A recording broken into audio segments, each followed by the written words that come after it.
안녕하세요. 조은지 작가입니다. 오늘은 제가요, 에세이 쓰는 법에 대한 얘기를 조금 나눠보려고 해요. 에세이 쓰는 방법 중에서도 정말 실질적으로 적용할 수 있는 우리가 서론, 본론, 결론 쓰는 법까지 그렇게 알려드리도록 하겠습니다. 에세이라고 하면요, 저는 굉장히 헷갈렸었어요. 어떤 사람들은 되게 논리적인 글을 에세이라고도 하기도 하고, 아니면 정말 우리가 일상에서 쓰는 산문들도 다 에세이라고 하기 때문에 어떻게 생각을 해야 될까 에세이를 그렇게 하다가 제가 일부러 사전을 한번 찾아봤어요. 근데 정말 네이버에서도 나오지만 그 에세이라고 하면요, 처음에는 내 생각을 자유롭게 표현하는 것 이렇게 나와 있고요. 그리고 두 번째로는 주제를 논하는 산문 양식. 그러니까 어떤 글이든 다 에세이가 될 수 있다는 거죠. 자, 에세이는 그래서 모든 글의 기본인 것 같아요. 하버드에서도 에세이 쓰는 걸 굉장히 중요하게 여기잖아요. 글쓰기 훈련을 굉장히 중요하게 여기는데 우리가 글을 잘 쓰면 정말 말도 잘할 수 있고요. 그리고 또 글 잘 쓰면 또 뭐하죠? 업무 능력도 당연히 좋아질 수밖에 없는 거고 여러 가지 우리 실생활에서 굉장히 연결되어 있는 게 글쓰기라고 생각할 수 있어요. 진짜로. 저는 옛날에 이거를 제가 막 의식적으로 생각하지 않았어요. 저는 항상 글을 쓰는 그런 일을 했었으니까 그게 오히려 부담스러우면 부담스러웠었고, 그런데 지금은 되게 생활에 밀접하게 관련이 돼 있고 누구나 또 글도 쓰고 싶어 하고, 우리가 심지어 레포트를 쓰더라도 다 글이잖아요. 근데 그런 글 쓰는 방법들을 내 안에 차곡차곡 갖고 있으면 되게 인생을 살기 수월하겠구나, 이런 생각은 하고 있습니다. 지금 너무 그 글 쓰는 게 되게 행복하고 좋은 것 같아요. 그래서 제가 이제 쓰면서 느꼈던 거, 그리고 그 방법들을 좀 알려드리도록 할게요. 에세이의 형식은 있죠. 저희가 서론, 본론, 결론이라는 형식이에요. 근데 이런 형식은요, 뭘 하든 다 이거는 포함되는 것 같아요. 그래서 이걸 계속 생각하시는 게 중요한 것 같아요. 기본을 가지고 가는 게 가장 중요하잖아요. 그래서 그 기본을 알려드리도록 할게요. 글을 쓸 때 그냥 생각나는 대로 쓰는 스타일이실까요? 아니면 구조를 잡아야만 쓰는 스타일이실까요? 한번 생각해 보세요. 저도 어떤 글은 그냥 막 풀어 헤쳐 쓰는 글이 있고요. 어떤 글은 또 구조를 딱 잡고 시작하는 글이 있어요. 어떤 글을 그냥 생각나는 대로 쓴다는 건 거의 그냥 내 감정적인 얘기를 쓰거나 일기 형식의 글이겠죠. 근데 구조를 잡고 쓰는 건 내가 어디 보고를 해야 된다거나 레포트를 써야 된다거나 그런 여러 가지 형식들이 있을 거예요. 그런데 구조를 잡고 쓰면요, 논리적인 글쓰기에 도움이 되는 건 사실이에요.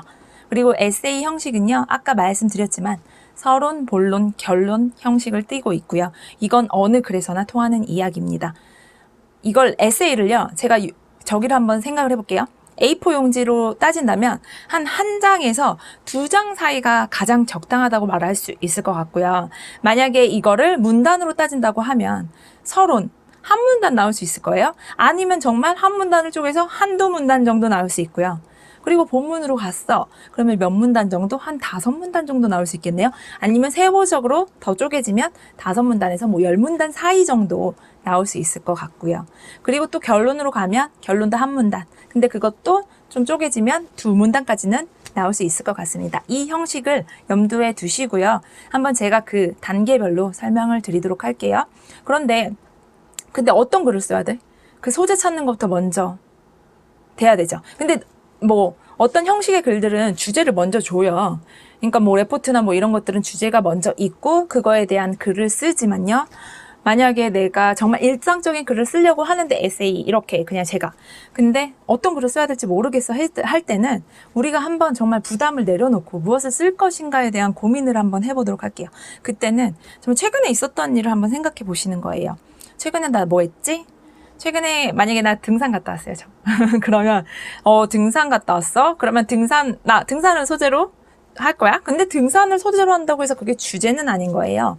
그 등산에서 내가 어떤 사람 얘기를 할 수 있는 거고, 아니면 산의 높음에 대해서 얘기를 할 수도 있는 거고, 그걸 등산을 빗대어서 정말 인생을 얘기할 수도 있는 거기 때문에 주제와 소재는 다르고요. 그 소재를 통해서 제가 말하고자 하는 주제를 이 에세이에서 연결을 시킬 수 있을 거예요. 그리고 만약에 정말 에피소드가 없어. 근데 감정적인 걸로 가도 될 것 같아요. 어떤 감정을 느꼈어. 내가 최근에. 그러면 그런 감정을 느꼈는데 내가 어떻게 하다 느꼈지? 그러면 그 에피소드가 나오겠죠. 그러면 그 에피소드를 확장, 그리고 그 감정에 대한 걸 적절히 버무리면서 가면요, 글은 더 맛깔스러워집니다. 주제를 생각했어. 아니면 주제가 일단 있었어. 그리고 나서 그 서론, 본론, 결론 잡고 쓰는 법 알려드리도록 할게요. 자, 서론에서는 다들 그렇게 이제 앞으로 무슨 내용을 쓸지 그런 거를 암시를 주라고 하잖아요. 네, 가볍게 시작하시는 것이 좋아요. 만약에 첫 문장, 제일 고민되는 거잖아요. 그런데 너무 또 재미없게 시작하면 처음부터 질려버리잖아요. 그럴 때 그냥 어떤 관념적인 얘기보다는 그냥 좀 임팩트 있게 시작하시는 것이 좋은데, 그냥 일상적인 얘기로 들어가세요. 만약에 내가 정말 이 등산 얘기를 풀을 거야. 그러면 그냥 대화가 들어가도 되겠죠. 처음에. 그냥 친구와 대화한 내용을 처음부터 임팩트 있게 쓰죠. 뭐 나는부터 시작하지 마세요. 그러면서 일단 친구가 야, 너 지금 뭐해? 우리 이번 주에 등산 갈래? 뭐 이 대화로 시작할 수도 있을 것 같고, 그리고 아니면 요새 철학 있죠. 요즘 철학. 뭐 너무 뻔한 철학 말고 정말 그냥 명언이나 이런 걸로 시작할 수도 있을 것 같아요. 건강은 뭐 누구나 책임져 주지 않는다던데 뭐 이러면서 시작을 할 수도 있겠죠. 등산은 또 건강하고도 연결이 되니까 그렇게 그냥 가볍게 시작하시는데, 내가 앞으로 무슨 얘기를 할 거라는 암시 정도는 들어가는 게 좋고, 너무 무겁게 시작하지 않으시라고 그렇게 권해드리고 싶습니다. 자, 서론이 한 문단 정도 완성이 되셨어요. 그러면 우리가 이제 본론으로 들어가야 되는데, 본론은 그 경험을 써주시는 거겠죠? 그 있었던 에피소드 써주고, 그리고 에피소드만 쓰면요, 또 질려요. 뭐냐면, 어떤 일이 있었어? 구구절절 막 나열을 하면 그 글 읽고 싶을까요? 그쵸? 그래서, 만약에 에피소드가 있었어. 나는 어디를 갔고, 뭐, 산에 올라가면 내가 어디로 갔고, 이런 거보다 정말 그 안에서 내가 느꼈던 그 감정이라든지 깨달음이라는 부분들이 어떤 사물을 하나 봐도 깨달아지는 부분들이 있잖아요. 그거를 중간중간에 녹여주시는 게 좋아요. 그리고 무엇보다 이제 구체적으로 생생하게 묘사해주는 게 좋고요. 제가 아까 앞에서 말씀드렸지만 그 대화체 같은 경우도 그냥 생생하게 그냥 써주세요. 그게 더 생생하지, 따옴표 없이 누가 이렇게 말했다 그러면서 설명식으로 쓰면요, 보는 것도 솔직히 가독성도 떨어지고 그게 재미가 없게 느껴질 수도 있거든요. 그래서 구체적으로 쓰시라, 이런 말씀을 드리고 싶습니다. 그리고 이제 본문은 좀 길어지겠죠. 그냥 그 정도로 다 나오니까. 그리고 이제 결론을 들어갑니다. 결론은 글의 전체를 포괄하는 문장이라고도 할 수 있어요. 그래서 이 지금껏 썼던 글의 종합적인 문장을 정해서 쓰는 게 좋겠죠. 그리고 주제를 담고 있으면 좋은데, 그 주제가 명확하고 구체적일수록 좋아요. 하나의 에세이에는요, 하나의 메시지를 담으면 좋고요.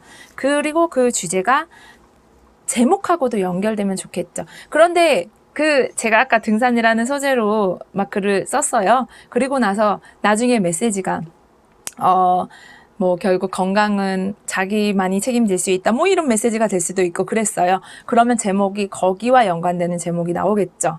건강에 관한 제목 그렇게 뽑아낼 수도 있어요. 그러니까 결론에서 그 임팩트 있는 문장, 정말 내가 이 에세이에서 하고 싶은 말을 통과하는 문장을 한 문장 아니면 두 문장 정도 써주면 그 안에서 제목 짓기가 쉬워진다는 사실입니다. 자, 제가 서론, 본론, 결론 나눠서 이렇게 쓰는 방법들을 조금 나눠봤는데요. 이렇게 생각하면 에세이 쓰는 거 그렇게 어렵지 않으실 거예요. 그리고 에세이는 혼자 보는 글이 아니고요. 남에게 보여주는 글이잖아요. 그렇기 때문에 공감을 일으키는 것도 제일 중요하고, 그리고 내 생각을, 내가 느낀 감정을 당신도 한번 느껴보세요 하면서 설득을 하는 작업이거든요. 그것도 어렵지 않고 쉽게 설득을 하는 작업이에요. 그렇게 생각을 하시고 너무 어렵게 생각하지 마세요. 그리고 이렇게 쓰는 법이 훈련이 된다면요. 어떤 글도 막힘없이 잘 쓰실 수 있을 거예요. 이건 정말 기본 중에 기본이니까요. 그리고 제가 앞으로 이제 글쓰기에 관한 영상을 좀 올려드리려고 해요. 저는 계속해서 글을 써왔고 정말 여러 종류의 글을 썼어요. 그런데 이게 관통하는 하나가 있더라고요. 그래서 그런 노하우들을 알려드리고자 합니다. 그래서 조금이라도 도움이 되셨으면 좋겠고요. 그리고 만약에 이제 궁금한 점이 있다 그러면 댓글로 남겨주시면요. 제가 그걸 참고해서 또 영상을 또 만들어 보도록 하겠습니다. 네, 오늘도 영상 이렇게 봐주셔서 감사드리고요. 다시 정말 열심히 유튜브 하려고 하니까요. 많은 응원해주세요. 감사합니다.